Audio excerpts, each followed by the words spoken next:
Aurangabad news में आपका स्वागत है। और अभी हम महाराष्ट्र बैंक ऑफ महाराष्ट्र के मुख्य प्रबंधक मंगेश केदार सर के साथ में मौजूद है। और मंगेश केदार सर से जनता में जो गलतफहमी हो रही है और जो महाराष्ट्र सरकार ने और हमारे केंद्र सरकार प्रधानमंत्री ने जो योजना जनता के लिए लाई है, मगर जनता में धैर्य और सब्र नहीं है और जनता बैंकों में जाकर रश लगा रही है। खास करके महिलाएं ज़्यादा परेशानी हो रही है, बैंक के अधिकारी भी तरफ से परेशान है।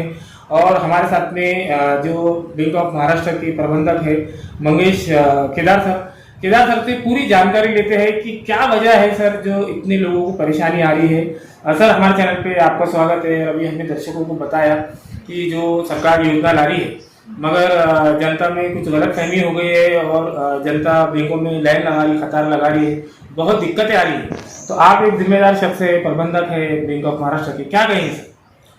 मुख्यमंत्री माझी लाडकी बहन योजना जब से शुरू हुई है तब से महिलाओं के खाते का केवाईसी करना, CKYC करना, जो बंद हुए खाते हैं उनका फ्रेश इनऑपरेटिव टू ऑपरेटिव करना, उसके लिए लंबी कतार बैंकों के ब्रांचेस के बाहर लगी हुई है। बहुत सारे बैंकों के साथ जिलाधिकारी कार्यालय में माननीय जिलाधिकारी महोदय की अध्यक्षता में हमने बैंकों के साथ मीटिंग भी लिया और वहाँ पे बोला कि जितने भी महिलाएं इनऑपरेटिव टू ऑपरेटिव करने के लिए खाते के लिए आ रही है, KYC के लिए आ रही है, उनको आप सेपरेटली ट्रीट करो, अच्छी तरह से ट्रीट करो और उनका KYC जल्द से जल्द पूरा करके दो। लेकिन ये सब होने के बाद जब हम ब्रांच मैनेजर से, शाखा व्यवस्थापक से बात करते हैं, तब हमें पता चला कि ये इतनी भीड़ है कि जो बैंक के शाखा व्यवस्थापक है, व्यवस्थापन है, उनको नहीं संभाली जा रही है। और ऊपर से जब 1500 रुपये या 3000 रुपये जमा होने के बाद वो भी महिलाएं पैसा निकालने के लिए ब्रांच में गर्दी करती है, भीड़ करती है। तो जितने भी महिलाएं हैं, जितने भी लाभार्थी हैं, उनको मैं यही अनुरोध करूंगा कि आपका जो पैसा आपके खाते में आया है वो कहाँ पे भी नहीं जाने वाला है। आप थोड़ा सा सब्र करो और थोड़ा भीड़ कम होने के बाद आप वहाँ पे ब्रांच में जाने के बाद आप वो पैसा निकाल सकते हैं।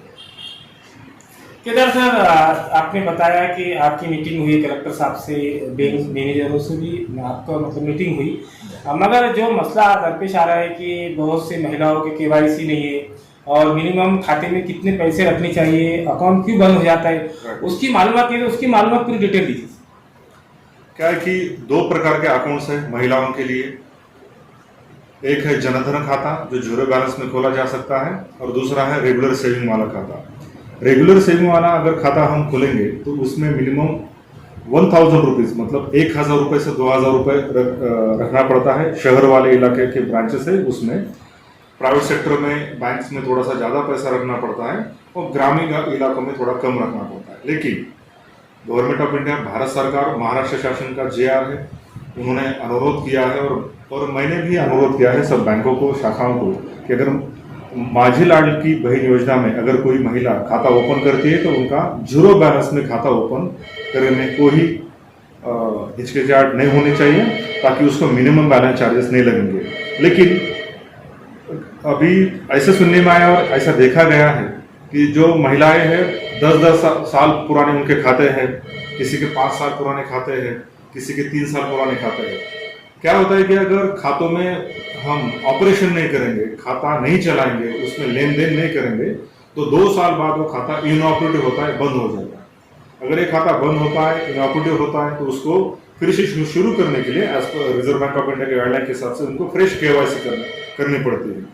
और अभी जो लाभार्थी महिला है, बहुत सारी महिलाओं ने 2 साल 3 साल से खाता नहीं चलाया, इसलिए वो मिनिमम बैलेंस चार्जेस भी लगे, उनको खाता इनऑपरेटिव हुआ। हालांकि पिछले महीने ही महाराष्ट्र गवर्नमेंट ने JR निकाला, उसके बाद SLBC ने और हमारे भी ऑफिस में JR निकाला और बैंकों को बोला गया कि आप मिनिमम बैलेंस चार्जेस आपको नहीं लेना है। इनिशियली वो चार्जेस लगते हैं, रिक्वेस्ट देने के बाद जब पता चलता है कि महिला लाभार्थी के माझी लाडकी बहन के खाते का बैलेंस मिनिमम चार्जेस अगर कट हुए हैं तो रिवर्स करके बैंक देते हैं। सर, आप मुख्य प्रबंधक है बैंक ऑफ महाराष्ट्र के पूरे जिले के सर, तो महिलाओं में, जनता में लोग हमसे भी सवाल कर रहे हैं कि पत्रकार आप उनसे सवाल करिए कि सर बैंकों में ऐसे कोई एक दो मतलब उसका हेल्पलाइन जैसा होती है, सुविधा केंद्र होता है, तो आप उसका इंतजाम क्यों नहीं करते? ब्रांचेस के शाखा के बाजू में सीएसपी सेंटर, बीसी पॉइंट्स है, लेकिन बहुत सारी भीड़ आई है और CKYC वाली भीड़ बहुत ज्यादा है। CKYC में क्या होता है कि पूरे डॉक्यूमेंट्स, आपका आधार कार्ड, पैन कार्ड और फोटो वगैरह देना पड़ता है, वो ब्रांच में फॉर्म फिलअप करके देना पड़ता है। वो BC पॉइंट के पास या CSP पॉइंट के पास नहीं दे सकते, इसलिए उनको ब्रांच में या शाखा में जाना पड़ता है और वहां पे उनको देने के बाद वो खाता फिर ऑपरेटिव होता है। और क्या हुआ है कि एक ही साथ ये स्कीम, ये योजना पूरे महाराष्ट्र में लागू होने की वजह से बहुत सारी भीड़ ब्रांचेस में जा रही है। बहुत सारे लोगों ने हमें रिक्वेस्ट भी किया, एडमिनिस्ट्रेशन भी रिक्वेस्ट करता है कि कुछ शाखाओं में आप एक्स्ट्रा स्टाफ वगैरह दीजिए, दूसरे जिले का स्टाफ यहाँ पे लगाइए या तालुके का लगाइए। लेकिन पूरे महाराष्ट्र में एक ही साथ ये स्कीम योजना शुरू है। हर एक ब्रांच में, हर एक शाखा में बहुत सारी भीड़ है, इसलिए हम सेपरेट उनकी स्टाफ की रिक्रूटमेंट एक स्कीम के लिए नहीं कर सकते। फिर भी बैंक मैनेजमेंट हम ट्राई कर रहे हैं कि BC पॉइंट हो या कुछ बच्चे अप्रेंटिसशिप वाले बच्चे हैं उनकी तरफ से लाइन मैनेजमेंट के लिए हम ट्राई करते हैं। BC पॉइंट की तरफ से ही 1500 रुपये या 3000 रुपये जितने भी पैसा जमा हुआ है, हम कस्टमर्स को, महिला लाभार्थी को रिक्वेस्ट करते हैं कि आप बाहर जाके BC पॉइंट के पास जाके आप पैसा निकालो, ताकि जो ब्रांच वाली, शाखा वाली भीड़ है वो कम हो जाएगी और ब्रांच में जितना भी स्टाफ है वो थोड़ा कम है, उनको भी काम में सहूलियत हो सकती है। सर, हमने अभी बैंक ऑफ महाराष्ट्र की जितनी ब्रांचेस है, SBI की जितनी ब्रांचेस है, हमारा वहाँ जाना हुआ और हमने लोगों की प्रतिक्रिया भी लिए। तो जो बड़े उद्योगपति है, शहर के बड़े बिजनेसमैन हैं, तो उनका कहना है कि यहाँ हमें बहुत दिक्कतें हो रही है, ये दूसरे मतलब कतार लगाना पड़ रही है, हमारे पास वक्त नहीं होता है और प्राइवेट सेक्टर में ज़्यादा उनकी रुचि हो रही है, तो इसके वजह से सरकारी बैंकों को नुकसान होगा, उसके ऊपर क्या है कि जब भी कोई सरकारी योजना आती है तो राष्ट्रीयकृत बैंकों से सबसे ज़्यादा अपेक्षाएं की जाती है और हमारे जितने भी सामान्य लोग हैं, महिला लाभार्थी है, तो उनका भी खाता सब राष्ट्रीयकृत बैंक में रहता है, क्योंकि वहाँ पे जनधन खाता खोलने में, जीरो बैलेंस खाता खोलने में तकलीफ नहीं होती है। बस एक ही चीज़ है कि वो भीड़ होने की वजह से ऐसा सुनने में आया है कि जो रेगुलर कस्टमर्स है उनको जो रेगुलर सर्विस अभी तक मिलती थी वो मिलने में थोड़ी सी दिक्कत हो रही है। लेकिन मुझे विश्वास है कि बहुत अभी 10-15 दिन में, 7-8 दिन में ये जो भीड़ है वो कम हो जाएगी और पूरा काम बैंकों का जो CKYC वाला है, इनऑपरेटिव ऑपरेटिव वाला है, वो भी पूरा काम हो जाएगा। और अगर महिला लाभार्थी ने अगर ये ध्यान में रखा कि हमारे 1500 रुपये जो भी जमा हुए हैं वो हम आज निकालने की अगर वो घाई नहीं करेंगे, थोड़ा रुकेंगे और 15 दिन बाद, 1 महीने बाद निकालेंगे, तो कोई दिक्कत नहीं होने वाली, वो पैसे कहाँ पे भी नहीं जाने वाले। और जो हमारे रेगुलर कस्टमर्स हैं उनको भी हम रिक्वेस्ट करते हैं कि और एक 10-15 दिन की बात है, उसके बाद हमारी जो रेगुलर सर्विस अभी तक होती थी वो शुरू रहेगी।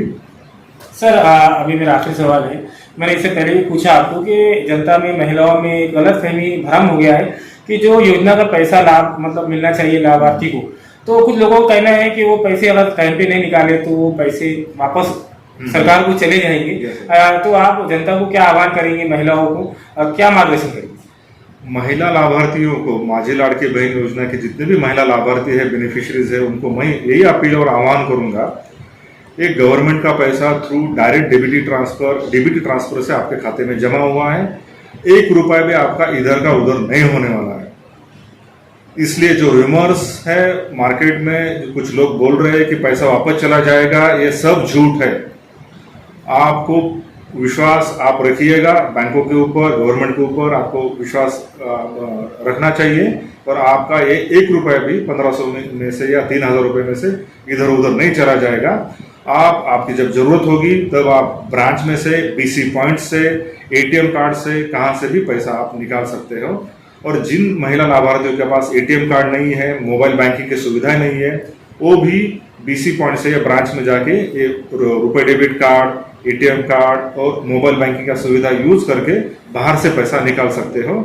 लेकिन अभी हड़बड़ाहट करने की बिल्कुल जरूरत नहीं है और बैंक अपनी तरफ से पूरी कोशिश कर रहा है कि जितने भी पेंडिंग CKYC केसेस है, इनऑपरेटिव ऑपरेटिव वाला डेटा जितना भी आया है वो 2 गुना काम कर रहा है। जोनल ऑफिसेस में भी सब फॉर्म्स, एप्लीकेशन फॉर्म जमा करके जोनल ऑफिस में, अंचल कार्यालय में भी उसका काम हो रहा है। तो आप महिला लाभार्थी कृपया करके ब्रांच में जाके पैसा निकालने की हड़बड़ाहट मत कीजिए। 15 दिन बाद, 1 महीने बाद निकाल सकते हैं।